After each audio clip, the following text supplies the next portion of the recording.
યાત્રાધામ એટલે શામળાજી મંદિર રંગોત્સવના રંગે રંગાયેલું જોવા મળ્યું। અબીલ ગુલાલની છોડો સાથે ભગવાન શામળિયાને પણ રંગ લગાવવામાં આવ્યો। ભક્તોના ઉત્સાહથી શામળાજી મંદિર ગુંજી ઉઠ્યું હતું।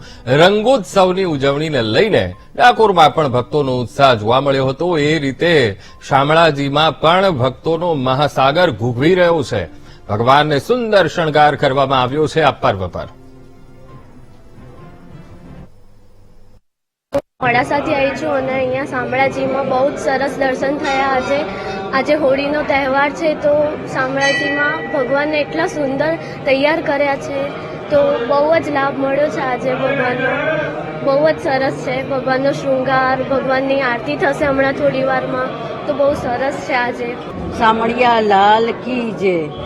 આજે હોળીના તહેવાર નિમિત્તે અહીંયા ઘણા બધી પબ્લિક આવતી હોય છે અને જે ભગવાનને શૃંગાર કરવામાં આવે છે, રાજપટ કરવામાં આવે છે, અદ્ભુત વસ્તુ છે અને આજનો લાવો એ ખૂબ અતિ અમૂલ્ય લાવો છે એટલે પબ્લિકનો ઘસારો પણ વધારે જોવા મળે છે। મંદિરની વ્યવસ્થા પણ સારી છે।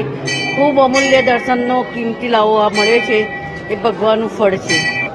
આજે હુતાશની પૂર્ણિમા એટલે કે હોળી, ફાગણ સુદ પૂનમ અને અધર્મ ઉપર ધર્મનો વિજય એવો સુંદર આજનો મનોરથ શામળાજી વિશ્વ મંદિર ખાતે વહેલી સવારથી ભક્તોના ટોળા ઉમટ્યા છે।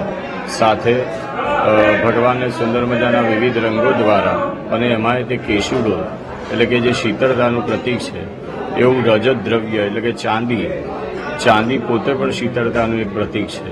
એટલે દરેક ભક્તોના સઘળા મનોરથો શાંતિથી પૂર્ણ થાય તેવા ભાવથી ભગવાનને કેસુડા વડે હોળી અને વિવિધ રંગો દ્વારા રંગવામાં આવ્યા છે અને આજના આ પાવન પ્રસંગે ભક્તોએ દર્શન કરી ધન્યતા અનુભવી છે। સાથે શામળાજીમાં રાત્રે લગભગ 10:15 વાગે ભગવાનના બિલકુલ સન્મુખ ચોકમાં હોળી પ્રગટાવવામાં આવશે અને અનેક ભક્તો દર્શન કરી ધન્યતા અનુભવે છે।